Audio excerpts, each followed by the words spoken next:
السلام عليكم ورحمة الله وبركاته. النهارده احنا في شقة في اكتوبر في الأندلس. معانا المهندس مصطفى، ده متخصص التكييفات، هو اللي هيدفن لنا مواسير التكييف.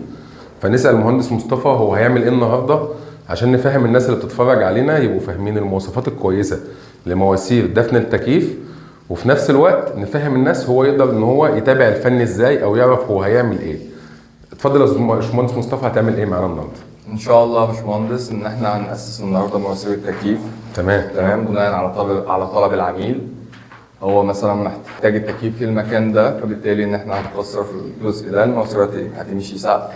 تمام لان عشان مستوى السقف هنا عالي شويه. مستوى السقف عالي هنا شويه، فده من خلاله نقدر نوفر المواسير للعميل او ما نكلفوش تكلفه زياده. كمان عايز اوضح لكم يا جماعه ان ساعات احنا بنمشي من على الارض لما بيكون مستوى السقف منخفض شويه. يعني ساعات يعني المواقع بتضطرنا صح كده ان احنا نمشي من على الارض. يعني هو مش شرط انت تمشي من على السقف او تمشي من على الارض، بس على حسب مستوى السقف. هنا السقف 3 متر و10، فهو بيتيح لنا ان احنا نسقط بالجبسون بورد زي ما احنا عايزين او نعمل اللي احنا عايزينه تحت الجبسون بورد.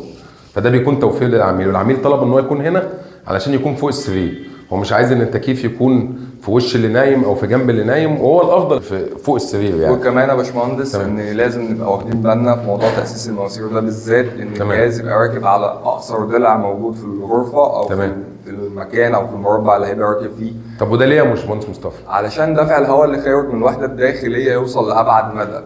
يعني مثلا لو انا عندي اوضه زي كده مثلا وليكن هي 3 في 5 مثال. انا لما اجي اركب الجهاز على الضلع اللي هو 5 متر، فبالتالي الهواء هيبقى المساحه اللي هو بيطلع فيها او بيخرج منها مساحه صغيره، تكون ضيقه شويه. بالظبط. ممكن الهواء اللي خارج من الوحده الداخليه يخبط في الحيطه والجهاز يرجع يسحبه تاني. ده غير ان انت هتلاقي خلل في التبريد. ليه؟ لان الهواء اللي بيتسحب ده هيخلي المكنه تفصل، فمش هتخلي الاوضه تبرد بالمستوى المطلوب. او حاجه كمان ان انت ممكن تلاقي المكان ده ساقع وكويس ومبرد تمام، والجزء ده انت تقصد ان بيخلي البروده متوزعه في الغرفه بمتساويه يعني. بالظبط بصفه متساويه. ودفع الهواء كمان يوصل لابعد مدى، ده بيساعد التكييف ان هو يكيف المكان اسرع.